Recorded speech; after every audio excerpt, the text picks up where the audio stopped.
Orang Wahabi kalau dalil ya pakai hadis sahih Bukhari lah. Pengapesannya orang NU itu hadis sahih. Jadi ya kasihan Imam Bukhari. Sebenarnya Imam Bukhari itu tidak milik mereka. Tapi gara-gara kita tidak baca Bukhari, mereka yang baca seakan-akan mereka yang tahu hadis sahih, kita yang tidak tahu. Ini penting saya utarakan sehingga saya masih punya rencana nanti baca Bukhari. Karena ya supaya mereka tahu kalau Bukhari itu milik kita, tidak milik mereka atau milik semua orang Islam. Akhirnya apa yang terjadi sekarang? Kita umatnya Rasulullah diadili oleh dawahnya Rasulullah sendiri. Saya sering ketemu mereka yang takfiri bilang ini kafir Pak, hadisnya ini. Saya bilang gini, laukana Rasulullahi hayyan lama rodiya ayu farroko huwa wa ummati. Andaikan Nabi itu hidup, pasti tidak ridho beliau kamu pisahkan dengan umatnya. Kamu mengkafir-kafirkan orang lain berdasar hadisnya Kanjeng Nabi. Itu artinya kan apa? Nabi kamu pisahkan dengan umatnya berdalil dawuhnya Nabi sendiri. Kebayang nggak kamu memisahkan Mbah Dowi dari santrinya berdasar dawuh Mbah Dowi sendiri? Semua nabi, semua kiai, semua wali itu asadun nasi syafaqatan li ummatihim. Orang yang sangat sayang kepada umatnya.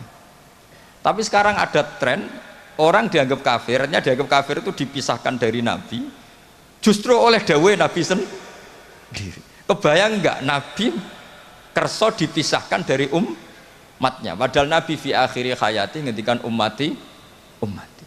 Bahkan yang maksiat saja kata Nabi masih ngendikan syafaati li ahlil kabair min ummati. Nanti jatah syafaat saya tak kasihkan umat-umatku yang amalnya tidak karu-karuan, kira-kira gitu terjemahnya. Jadi betapa cintanya Nabi kepada umatnya sampai yang ahlul ma'asi saja kata Nabi nanti mau saya syafaati karena Nabi nggak mau terpisah dari umatnya. Sekarang banyak hadis sahih yang justru dipakai sebagai alat pemisah bainahu wa baina ummati, antara Nabi dan umat. Maka santri Al-Wahdah ini harus kuat. Semua kita harus kuat. Semua kita harus kuat. Caranya gimana? Yang ngaji tadi, ngaji pakai guru.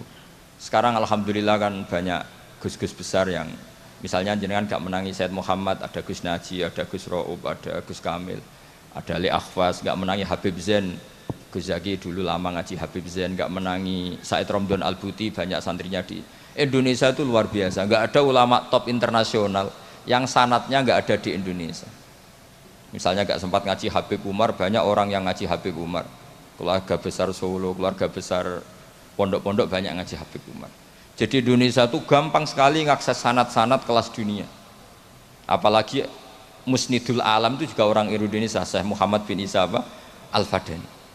Jadi kalau orang Indonesia tidak pinter tuh kebangetan lah kira-kira seperti itu. Karena gampang sekali ngakses sanat-sanat itu. Tapi sanat ini pula yang mulai hilang dari pondok-pondok pesantren, jarang yang mau menekuni. Makanya saya ingin sekali bahwa sanat-sanat ini terus kita jaga. Karena setelah sanat ini terjaga, itu gampang sekali melogika kebenaran. Kayak saya berkali-kali bilang, masa orang kafir 70 tahun menjadi iman gara-gara la ilaha illallah, tapi kemudian kalimat yang sama menjadi kalimat kekafiran kalau kamu bacanya di kuburan. Jadi kalau orang NU tahlil itu kafir jaluk kuburan. Itu kata Said Muhammad dulu kalau guyon masyhur itu. Mbok takok isik, ndekne jaluk kuburan apa malah ndongakno kuburan. Padahal doanya kan malah Allahumma ighfir lahu wa'afi wa'fu anhu. Justru kuburan ini yang didoain, tapi mereka lihat dari jauh karena begini dikira kita minta kuburan, padahal hakikatnya kita mendoakan yang ada di kuburan. Ini secara teori penelitian sudah gagal. Wong neliti saja tidak mau, observasi saja nggak mau. Coba kalau mereka neliti, ternyata mendoakan yang ada di kuburan, bukan minta kuburan. Semua orang NU misalnya kalau ziarah doanya gimana? Allahumma ighfir li syaihina, Allahumma ighfir li ummina, Allahumma ighfir li abina. Itu minta kuburan apa mendoakan mayit yang ada di kuburan? Mendoakan. Tapi mereka menuduh kafir, katanya kita minta sama kuburan karena melihatnya dari jauh. Karena begini dilihat dari jauh, oh minta kuburan kan gitu. Ini secara penelitian kan sudah kacau. Dan makanya saya minta sekali tradisikan tahqiq dan sanad-sanad yang mudah kita dapat, semoga diakses, dimuasalah secara baik, disambung secara baik.